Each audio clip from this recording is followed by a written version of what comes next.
Hi, YouTube. One question for you. And this question's mostly for people that work in retail. Do you know what a customer really wants? I bet a lot of you have asked that question more than once to yourself or even to a coworker. I'll repeat my question. What do customers want? Being a guy who works in retail, I have for over 22 and a half years. Most of that time I worked on third shift where I didn't have to see or work with many customers and deal with the situation. However, a few years back, I started working day shift again.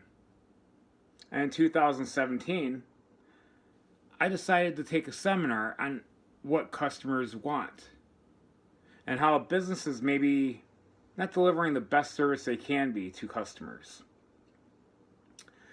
I did it because I wanted to touch up and hone in on those customer service skills that I haven't had because of me working the graveyard shift. So, what did I learn? Well, number one, they want to feel welcomed. Every customer, or as I call them, guest, that comes into your establishment, they want to feel like you're a part of their family. They want to come in and see you smiling, being happy and friendly. They don't want to hear you talk about them behind their back. They don't want to hear you trash talk them. Two, they want easy to find items. No one, including yourself, likes to look for product. It's frustrating, right? Three, they want associates to know where most of the items are so they can be taken to that aisle right away. By doing this, it not only helps the customer to get the product they need, but gives you an opportunity also to deliver a little more customer service by talking and conversing a little with the customer. It's important that a customer know your name, not only on your name badges, yet also introduce yourself.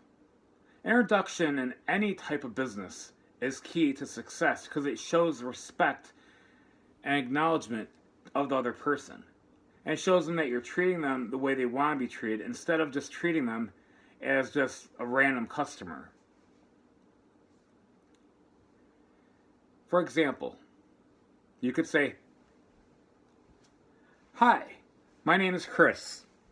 What's your name?" And when they tell you, say, "Is there anything I can help you with today?" Just walk up to a random person and try it and see the response that'll happen to you.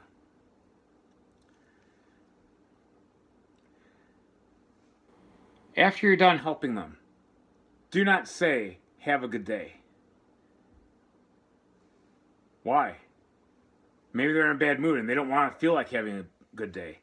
You know what's a better thing to say? Just simply ask them if there's anything else you could help them find. Or you could easily just do a little extra conversation with them. Ask them how the weather is. Most people are easy to talk about weather. It's that little extra effort that shows them that you actually care about them, that makes them feel like coming back to your establishment. And I'm sure a lot of you have heard this. Eye contact. Eye contact is key for all conversations that you have with people, whether it's a customer or not. Not only does it show them that you're listening, but they can see through you. Now, most of what you're saying is not coming through your mouth. It's coming through your body language. So if you're looking like that, no one you approach and are talking to are gonna know that you are paying attention to them. They're thinking things like, what is this person's problem? Why won't they talk to me? Why are they looking down at me? Did I do something wrong? So never do that. And another thing I learned, customers won't always tell you what they want, but they give you little hints on what they want. I used some of the things I've learned when I first started working the day shift again. And what I noticed was a lot of people are negative. And the thing was, I introduced some positive, and at first people were negative towards me, but then when they saw how genuine I was swamped with customers.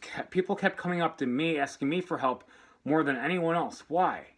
Because of the positivity that I was showing and the enthusiasm I had, and how well I am able to talk and keep up with a little bit of a conversation with them, even if it's just going the little extra mile.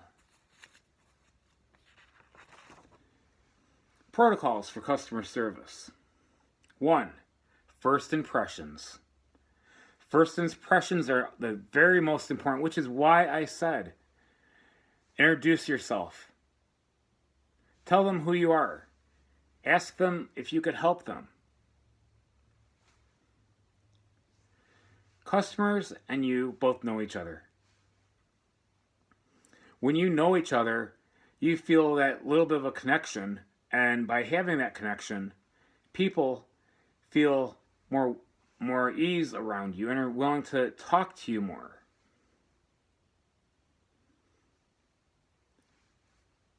Ask them for their name. Shows respect. Everyone wants respect, right? Ask questions. Always ask questions because you never know. Maybe a person is randomly looking on the shelves for a product, but they're nervous about asking you for a question because they know you're busy. So ask a random question and see what happens.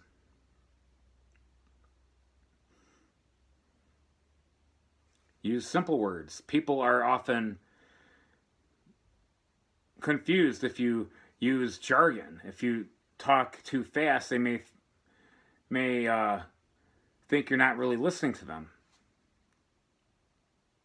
Whatever you do, it'll help you in the long run.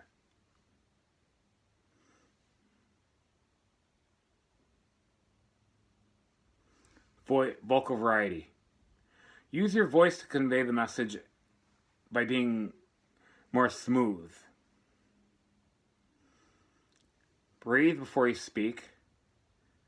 And be polite. Say, yes, ma'am, or yes, sir. Anything like that will benefit you. And make sure you really do maintain eye contact the entire time.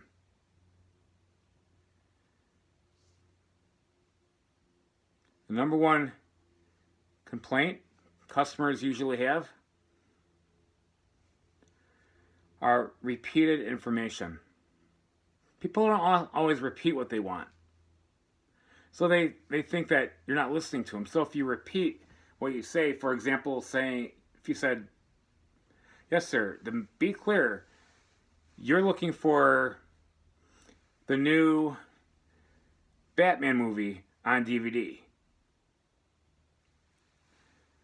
You want to always make it known that you heard them, so the proper response from them will show that you're listening. Doing any of these skills that I'm mentioning, if not all of them, can motivate a customer or a guest to come back into your establishment. They'll feel more welcomed. They'll feel like they're part of your family, in a manner of speaking, and they'll shop more at your establishment because of it. So whatever you're looking for, whatever building skill you need, or customer service skill like I'm talking about now that you need, whatever you do will benefit you and your company as well. Think about it. If your boss sees you doing a good job in customer service, how will they not promote you to do a better job as a manager? That's all for today.